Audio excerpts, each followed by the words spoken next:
Esto es un volante de inercia. Está unido a tu motor. Esto es un embrague y está unido a tu transmisión. Ahora, imaginemos que estás en un semáforo esperando a que se ponga verde. En ese escenario, usted está en punto muerto y el motor está al ralentí en 800 y pico revoluciones. Ahora imaginemos que quieres salir. Así que vas a pisar el pedal del embrague, vas a meter primera y luego vas a soltar el embrague gradualmente para asegurar una salida suave. ¿Por qué hay que soltar el embrague gradualmente? Porque lo que hace el embrague es sincronizar la velocidad de la transmisión con la velocidad del motor. Si de repente dejaras el embrague o lo soltaras, expondrías toda tu transmisión a todo el par producido por el motor. Usted y sus pasajeros van a ser así. La transmisión recibe un golpe, el motor probablemente se cala, nadie está contento. Pero cuando sueltas el embrague gradualmente, permites que la transmisión alcance gradualmente la velocidad del motor. Lo que debemos preguntarnos en este punto es, ¿cómo realiza un embrague la sincronización gradual de la velocidad? Como puedes ver, no es más que un objeto sólido, no tiene nada de especial. Tiene estos pequeños resortes, pero todo lo que hacen es que absorben algunos de los impactos y las vibraciones y sus capacidades son muy limitadas. Al ser un objeto sólido, la única forma en que un embrague puede realizar la sincronización gradual de la velocidad y evitar los impactos es mediante el patinaje sobre el volante de inercia. El patinaje del embrague o deslizamiento del embrague es esencialmente una diferencia de velocidad entre el volante de inercia y el embrague, mientras ambos ya están en contacto. El patinaje del embrague se produce cuando la fuerza de fricción entre el embrague y el volante de inercia es suficiente para ser superada por el par producido por el motor. La fuerza de fricción viene determinada por la fuerza de sujeción o por lo fuerte que se presiona el embrague sobre el volante de inercia. Esta fuerza de sujeción es producida por el plato de presión, que es exactamente lo que estás controlando directamente con el pedal del embrague y tu pie. Es muy importante entender que cuando se produce el patinaje del embrague, las superficies de contacto del embrague y del volante de inercia ya se están tocando. Hay fricción entre ellos. Las imperfecciones o asperezas de la superficie han empezado a clavarse unas en otras, pero aún no se han clavado lo suficiente, por lo que la fuerza de fricción resultante es menor. El par del motor supera este contacto superficial. Algunos de los picos de las asperezas se arrancan y las superficies resbalan unas sobre otras. Esto continúa hasta que la sujeción es lo suficientemente fuerte como para forzar a las imperfecciones de la superficie a clavarse la una en la otra por completo. Esto crea una fuerza de fricción superior al par producido por el motor, por lo que el embrague y el volante de inercia permanecen unidos hasta que volvemos a separarlos utilizando el pedal del embrague. Así que el patinaje del embrague es necesario para garantizar una comunicación sin impactos entre la transmisión y el volante de inercia. Aunque es necesario, provoca el desgaste del embrague. Como has visto, estamos constantemente arrancando piezas microscópicas del embrague y convirtiéndolas en polvo. Pero este proceso es lento, por lo que se tarda bastante tiempo en desgastar realmente el embrague. Mucho peor que este desgaste gradual es el calor producido por el deslizamiento del embrague. Si alguna vez has hecho patinar demasiado un embrague, probablemente habrás percibido este olor tan característico. Al igual que los coches nuevos tienen un olor, también lo tienen los conductores nobles. Es el olor a embrague quemado. El patinaje del embrague es esencialmente el roce de dos superficies. Como sabes, la fricción entre dos superficies que rozan crea calor. Así que si frotamos o deslizamos el embrague demasiado tiempo en el volante de inercia, al final vamos a aumentar tanto la temperatura que el embrague empieza a arder. Cuando esto ocurre, la superficie del embrague empieza a derretirse. Las asperezas afiladas y puntiagudas se convierten en una superficie lisa y vidriosa que acaba siendo incapaz de agarrarse y sujetarse al volante de inercia. Pero ¿y si queremos deslizar el embrague y seguir deslizándolo sin quemarlo? Pues en realidad es fácil. Todo lo que tienes que hacer es bañarlo en aceite. Y esa es exactamente la situación que tenemos en el embrague de una moto. Por supuesto, aquí no tenemos espacio para un gran disco de embrague. En su lugar, utilizamos un paquete de embrague compuesto por varios discos más pequeños, pero la función es la misma. La belleza de un embrague húmedo es que es muy difícil quemarlo. Incluso si tienes muy poca habilidad o delicadeza con el embrague, puedes seguir deslizándolo continua y repetidamente y no habrá ningún desagradable olor a quemado del embrague. Por supuesto, eso ocurre porque el aceite enfría el embrague. El mismo aceite que circula por el motor también circula por el embrague. Elimina el calor, estabiliza la temperatura y evita que se queme. Además, el aceite absorbe muy bien los golpes, las vibraciones, la dureza y el ruido, por lo que los embragues húmedos son más agradables de usar que los secos. Y además, no dan una sensación horrible cuando se suelta continuamente el embrague.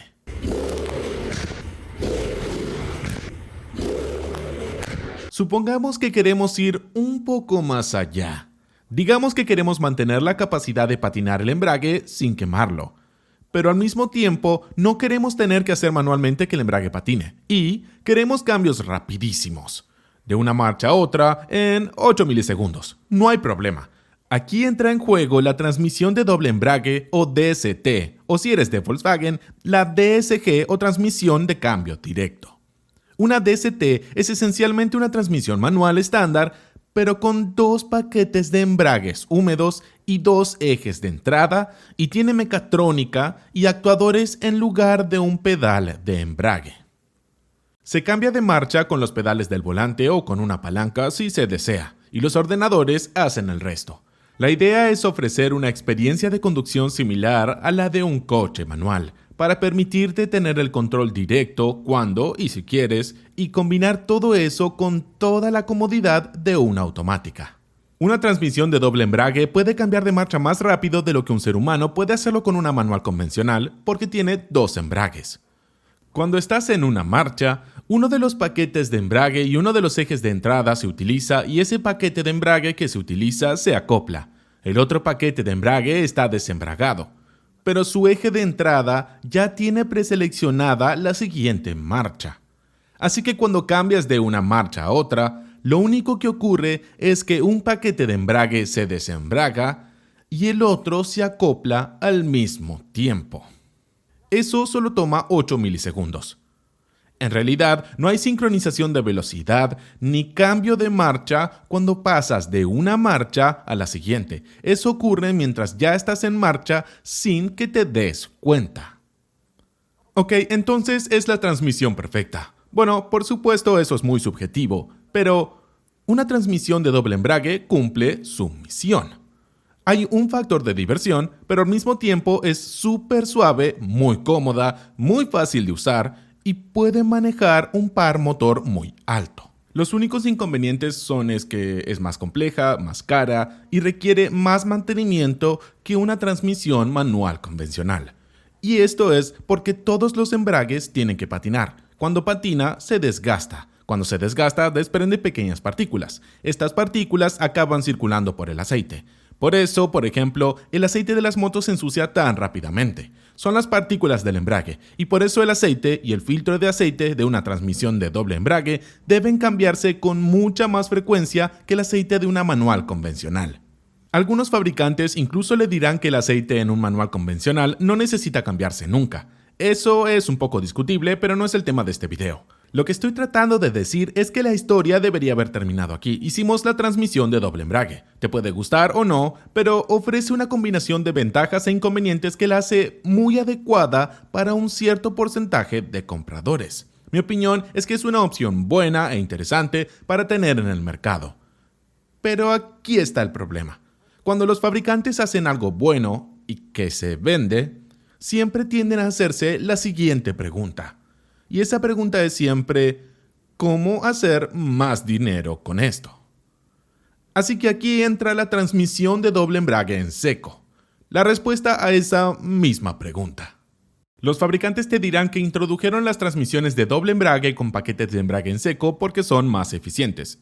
Y lo son. Como el embrague ahora gira alrededor de aire, En lugar de aceite, no hay esa fricción añadida, por tanto la rotación es más fácil y eso contribuye a mejorar la eficiencia entre un 1% y un 3%. Como el vehículo es más eficiente, necesita menos combustible, por lo que las transmisiones de doble embrague seco son mejores para el medio ambiente. Bueno, sí, pero eso depende totalmente de tu perspectiva, porque el que determina lo que se mide, también decide lo que es sucio y lo que es limpio. En realidad, los DCT secos no son más respetuosos con el medio ambiente. Lo único que hacen es que intercambian un tipo de emisión por otro tipo de emisión. Un tipo de emisión que tiene un impacto negativo más directo en la salud humana. Sí, reducen el CO2 en un 1 al 3%, pero también aumentan drásticamente la emisión de partículas. Esto ocurre porque el paquete de embrague seco no está sellado. Necesita ser enfriado por el aire, por lo que necesita tener orificios de ventilación para que el aire entre y salga del espacio del paquete de embrague seco. Además, el paquete de embrague seco se desgasta y genera polvo de embrague, que sale a través de los orificios de ventilación al aire que respiramos. En cambio, un paquete de embrague húmedo está sellado. Y a medida que se desgasta, el polvo de embrague queda atrapado en el aceite, este se cambia y con suerte se desecha correctamente. Lamentablemente, el impacto negativo en la calidad del aire no es el único inconveniente de los embragues en seco. También afectan negativamente a tu bolsillo. Esto ocurre porque todos los embragues necesitan patinar. Al mismo tiempo, la relación entre el coeficiente de fricción, el patinaje del embrague, la temperatura del embrague y el desgaste del embrague nunca es simple y final. No importa cuál de estas dos variables, relaciones, vas a obtener una curva compleja en tu gráfico.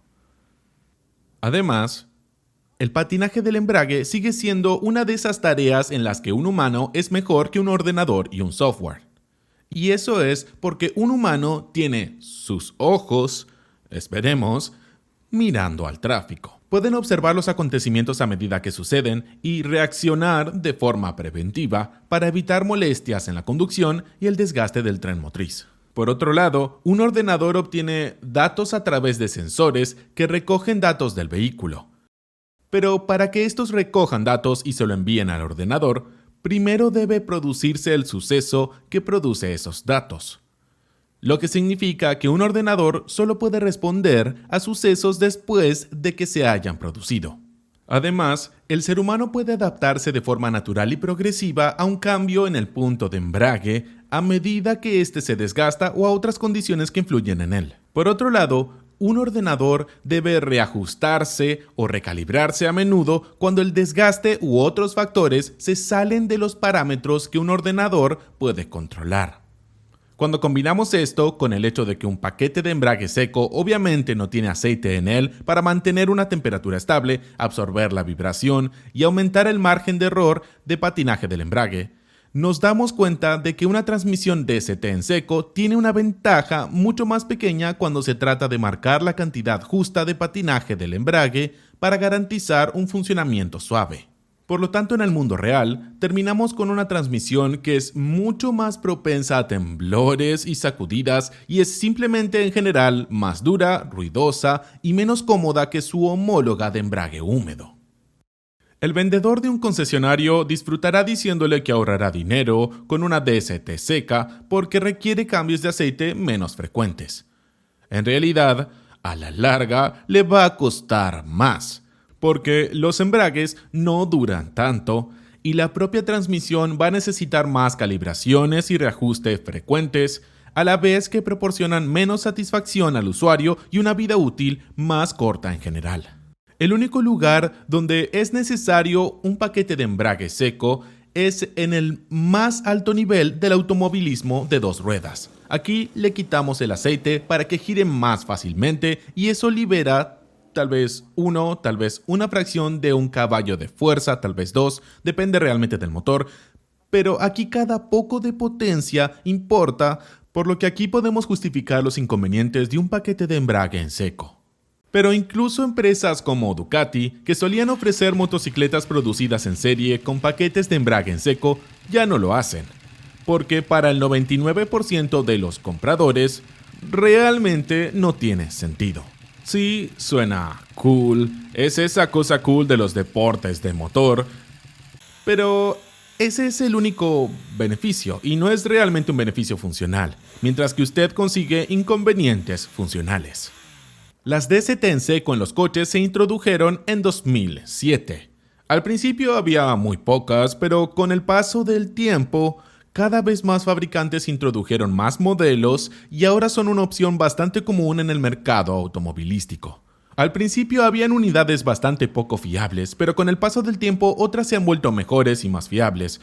Pero la triste realidad es que la ecuación de ventajas e inconvenientes de una DCT seca está en contra del comprador y a favor del fabricante. Una DCT seca es más barata de hacer porque requiere menos piezas. No es necesario sellar el paquete de embrague, no se necesita una bomba de aceite y un retorno de aceite para hacer circular el aceite a través de ella y así sucesivamente. Y al mismo tiempo, permite a los fabricantes cumplir más fácilmente la normativa sobre emisiones. Las transmisiones de doble embrague también se prestan bien a la hibridación, porque ya tienen un volante de inercia giratorio y es bastante fácil integrar componentes eléctricos como un rotor y un estator en el tren motriz. Esto es estupendo para los fabricantes porque les permite seguir utilizando tecnologías existentes en cuyo desarrollo ya han invertido millones. Pero el coste final vuelve a recaer en el consumidor, porque ahora sustituir o reparar esos componentes eléctricos requiere herramientas especializadas y desmontar toda la transmisión para acceder a ella. Así que ahí lo tienen. Quieres que tus correas estén secas y tus paquetes de embrague húmedos, especialmente si estás comprando un coche usado. Como siempre, muchas gracias por ver. Nos vemos pronto con más cosas divertidas y útiles en el canal de D4A.